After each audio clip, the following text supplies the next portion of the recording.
नमस्कार मित्रांनो, आपल्या धर्मसंस्कृती चॅनलमध्ये आपल्या सर्वांचं स्वागत आहे.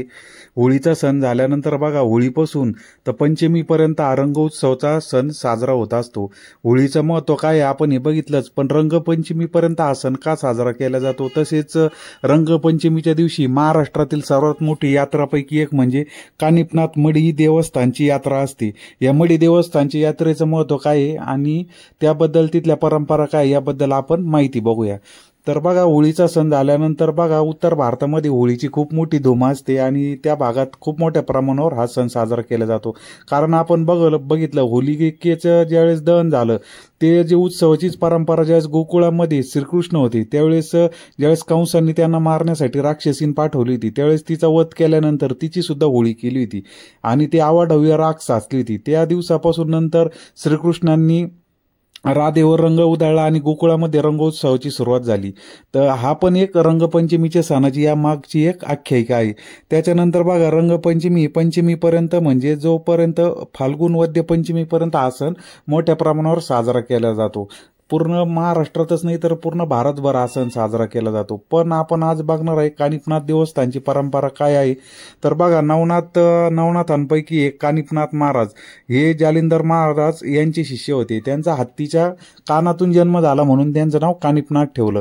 कानिफनाथ महाराजांची परंपरा म्हणजे नाथ संप्रदायामध्ये त्यांचं खूप मोठं योगदान आहे. प्रत्येक नाथांचं योगदान आहेच, पण कानिफनाथांचं पण तेवढंच योगदान आहे. कानिफनाथ महाराज ज्यावेळेस गावगाव फिरत होते त्यावेळेस त्यांचे उपदेश ऐकून अनेक गावातील लोक तरुण हे विरक्त होत असत आणि कानिफनाथांची मार्फत नाथ पंथाची दीक्षा घेत असत आणि त्यांच्याबरोबर ते फिरत असत.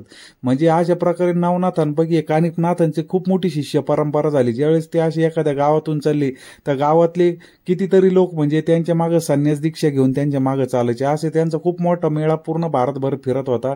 आणि हे करत असताना बघा, ज्यावेळेस कानिफनाथ हे भारत भ्रमण तीर्थाटन ज्यावेळेस करीत होते त्यावेळेस खूप मोठ्या प्रमाणावर त्यांनी संत परंपरा पण निर्माण केली. त्यापैकीचेच आत्ताचं जे आपण अहिल्यानगर जिल्ह्यातील मढी या ठिकाणी त्यांची समाधी तर आहेच, पण त्याच्या अगोदर बघा, एक लोणीजवळ एक छोटंसं गाव आहे कासारे म्हणून. तर या ठिकाणी लोहारे कासारे म्हणून जे गाव आहे ना, त्या गावामध्ये एक आवजीनाथ बाबा म्हणून जे गुराखी म्हणून होते, एक लहान मूल स्वरूपात, त्यांना सुद्धा नाथांची दीक्षा देऊन खूप मोठं संस्थान आज त्या ठिकाणी निर्माण केलेलं आहे. म्हणजे नाथपंथाचीच तिथं पण गादी निर्माण झालेली आहे. म्हणजे बघा, अशा प्रकारे म्हणजे हे एक छोटंसं उदाहरण सांगितलं. त्या भागातलं जर कोणी व्हिडिओ जर बघत असेल तर त्यांच्या लक्षात येईल, आवजीनाथ महाराज ही दसऱ्याच्या दिवशी त्यांची यात्रा भरते. म्हणजे कानिफनाथ महाराजांच्या तपोबलानी आणि गुरुच्या सामर्थ्याने त्यांना ते गाव नगरी सोन्याची करायची होती. एवढं सामर्थ्य कानिफनाथांनी त्यांना दिलं होतं. त्यांची कथा आपण सेपरेट व्हिडिओ करू त्यांचा माहिती सांगण्यासाठी. पण कानिफनाथ महाराजांनी ही गावगाव परंपरा निर्माण केली. याच्यामुळे फायदा असा झाला का नाथपंथ हा घरोघरी गावगाव पोहोचला आणि त्या परकीय आक्रमणाच्या काळाच्या वेळेस म्हणजे नाथपंथातून जे जनजागृती झाली त्यावेळेस म्हणजे कानिफनाथांनी गावगाव फिरून शिष्य वर्ग निर्माण केला. तसेच गावोगावी संत परंपरा निर्माण केली, जसं आवजीनाथ बाबांची सांगितलं. म्हणजे असं खूप मोठं कार्य कानिफनाथ महाराजांनी केलेलं आहे. आणि ज्यावेळेस बघा, आता तिथं मढी गावचा एक इतिहास सांगितला जातो. मढी गावामध्ये ज्यावेळेस कानिफनाथ महाराज आले होते त्यांच्या अगोदर पण मच्छिंद्रनाथ महाराज तिथं तपस्या करीत होते. पण कानिफनाथ महाराजांचा शिष्यवर्ग खूप मोठा होता आणि मग सकाळ संध्याकाळ त्यांचं ते आरती ढोल वाजवणे या गोष्टी खूप चालत असायच्या. त्यामुळेच मच्छिंद्रनाथ महाराज यांना तिथं राहणं अशक्य व्हायला लागलं. म्हणजे त्यांना तप करणं तिथं अशक्य झालं एवढ्या म्हणजे आवाजामध्ये. शेवटी त्यांनी कानिफनाथांना सांगितलं, मी वरच्या डोंगराला जातो, तू इथंच थांब. म्हणून मच्छिंद्रनाथ महाराज हे वर किल्ल्या म्हणजे आपण जे मायंबा म्हणतो त्या ठिकाणी मच्छिंद्रनाथ महाराज वास्तव्याला गेले आणि कानिफनाथ महाराज मढी गावी तिथंच राहिले.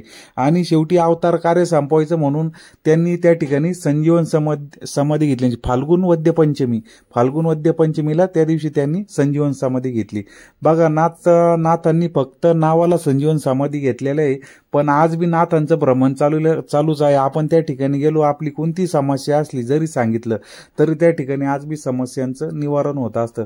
म्हणजे खूप मोठी परंपरा नाथ संप्रदायाची महाराष्ट्रामध्ये आणि त्यातल्या त्यात आत्ताच्या आपल्या अहिल्यानगर जिल्ह्यामध्ये खूप मोठी परंपरा आहे. तर त्या ठिकाणी बघा खूप मोठी यात्रा उत्सव भरत असते. म्हणजे आता उद्या पंचमीपासून ही यात्रा सुरू झाल्यानंतर तर गुढीपाडव्यापर्यंत ही यात्रा चालू असते. त्यानंतर सुद्धा म्हणजे अविरत महिनाभर कमीत कमी यात्रा चालू असते. कायम भाविकांची इथं गर्दी असते. आणि या महिनाभर म्हणजे हे जे यात्रेचे 2 ते 3 दिवस असतात त्यावेळेस म्हणजे मंदिराच्या गाभाऱ्यामध्ये प्रवेश भेटत असतो. म्हणजे समाधीला आपण हात लावून दर्शन घेऊ शकतो समाधीचं.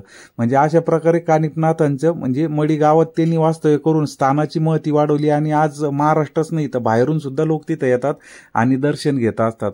म्हणजे नाथांचं जे सामर्थ्य आहे ते त्यांनी त्या ठिकाणी दाखवून दिलं. आता बरेच लोक म्हणतात कबरी स्वरूपात तिथं का बरं आहे नाथ? तर नाथांनी बघा त्यांना माहिती होतं त्यांच्या समाधीनंतरचा काळ हा परकीय आक्रमणांचा काळ आहे आणि त्यामध्ये या समाध्या टिकल्या पाहिजे. आणि या समाध्या जर टिकल्या तर धर्म राहील आणि लोकांचे प्रश्न सुटले पाहिजे. म्हणून त्यांनी दूरदृष्टी ठेवून त्याच वेळेस कबरी स्वरूपात या समाध्या तयार केल्या. ज्यावेळेस औरंगजेबाची जी सेने मुघलांची सेना त्यावेळेस आली होती मडी गावामध्ये, तर त्यांनी ज्यावेळेस देवस्थानविषयी विचारलं त्यावेळेस गावकऱ्यांनी सांगितलं तिथं कबर आहे. त्यांनी ज्यावेळेस प्रत्यक्षात बघितलं तर त्यावेळेस त्यांना कबर स्वरूपातच दिसलं होतं. म्हणून ते देवस्थान आज वाचलं. म्हणजे नाथांची दूरदृष्टी एवढी होती की त्यांनी समाजाला वाचवण्यासाठी किंवा येणाऱ्या पिढीमध्ये काम करण्यासाठी संत परंपरा तर निर्माण केलीच, पण आपल्या समाध्या पण टिकून ठेवल्या, ज्यामुळे ती ऊर्जा आज बी त्या ठिकाणी आपल्याला बघायला मिळते. तर बघा नाथांविषयी किती बोललं तरी कमीच आहे. पाठीमागं मी नाथांविषयी व्हिडिओ बनवले आहे. कानिफनाथांविषयी म्हणजे हीच थोडक्यात माहिती. नवनाथ पोथीसारमध्ये आपल्याला भरपूर माहिती मिळते. पण कानिफनाथांचा एक सांगायचा उल्लेख एकच त्यांच्या कार्याचा की त्यांनी गावगाव फिरून खूप जनजागृती केली आणि प्रत्येक गावामधून 7-8, 10 अशी कितीतरी लोक त्यांचं शिष्यवर्ग वाढत जात होते. लोक संन्यास दीक्षा घेत होते, नाथपंथाची दीक्षा घेत होते. तर अवश्य आपण मडीला जाता नाही आलं तर आपल्या घरीच नवनाथांच्या फोटोची पूजा करावी, त्यांच्या मंत्राचा जप करायचा आहे. जमलं तर त्या दिवशी 40वा अध्याय आपण वाचा. आणि बघा मी काय म्हणत असतो, दर दर भटके और नाथजी के घर आकर अटके. म्हणजे जे काम तुमचं कुठंच होणार नाही ते तुमचं काम नाथांकडेच होणार. कारण नाथांकडं अशी विद्या होत्या का ती देवतांकडे सुद्धा नव्हत्या. नवनाथ ग्रंथसार जर आपण वाचलं तर आपल्या सर्व गोष्टी लक्षात येईलच. तर आपण या ठिकाणी व्हिडिओ इथंच थांबू आणि सर्वांना रंगपंचमीच्या परत एकदा शुभेच्छा. धन्यवाद.